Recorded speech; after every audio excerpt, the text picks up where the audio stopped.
Assalamualaikum warahmatullahi wabarakatuh.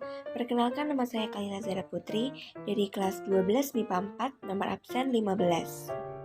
Di video ini, saya akan membahas tentang laporan hasil percobaan kelompok saya yang berjudul Pengaruh Faktor Eksternal, yaitu nutrisi pada perkembangan dan pertumbuhan tanaman. Tujuan dari laporan percobaan ini adalah untuk mengetahui pengaruh nutrisi pada tumbuhan kacang hijau. Dasar teorinya ialah sebagai berikut.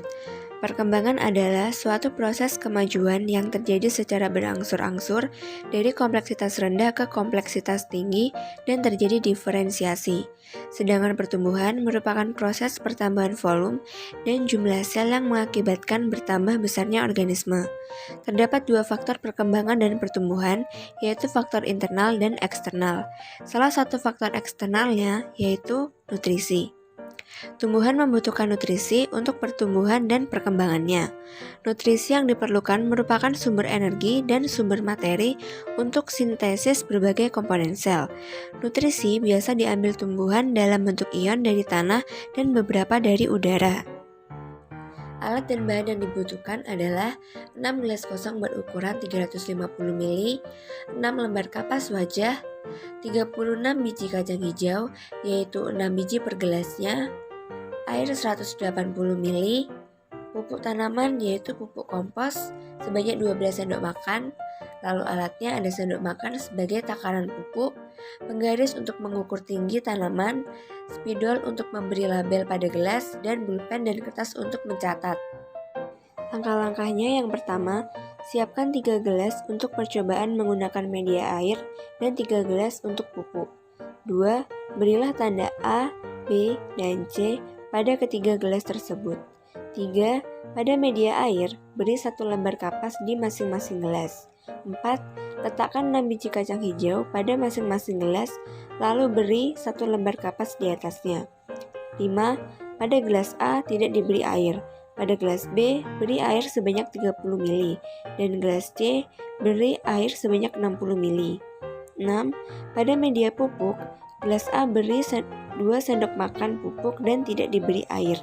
Gelas B beri 4 sendok makan pupuk dan diberi air 30 ml. Gelas C beri 6 sendok makan pupuk dan beri air 60 ml. 7. Amati kedua percobaan tersebut selama 7 hari. Dan ke-8, catat hasil pengamatan di buku atau kertas. Setelah selama 7 hari diamati, berikut adalah tabel hasil pengamatan media air. Untuk gelas A, tidak tumbuh sama sekali.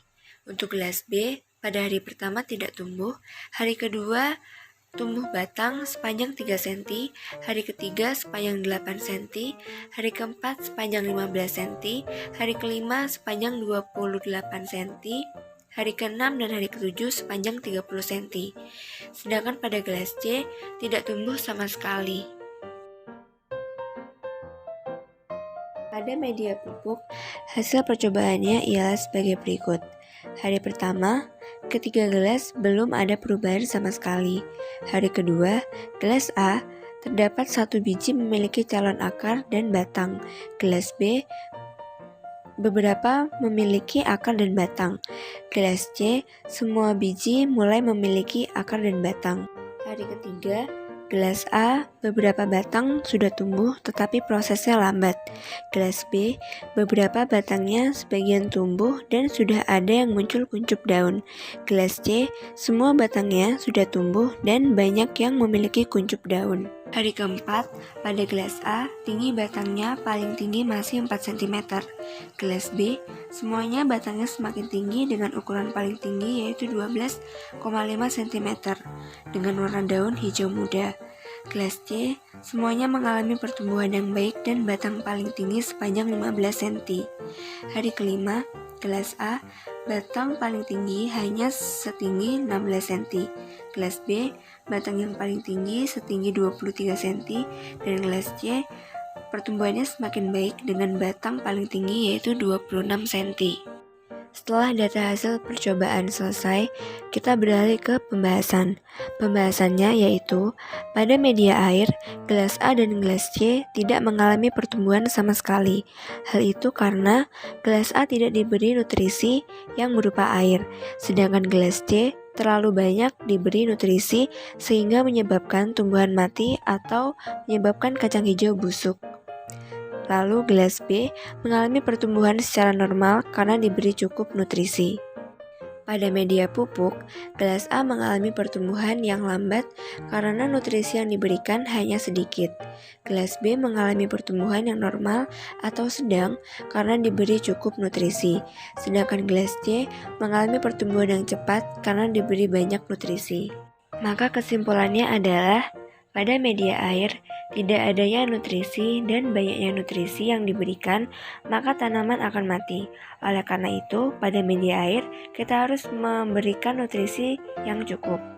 Sedangkan pada media pupuk, semakin banyak nutrisi yang diberikan, maka proses pertumbuhannya akan semakin cepat. Sekian dari saya. Wassalamualaikum warahmatullahi wabarakatuh.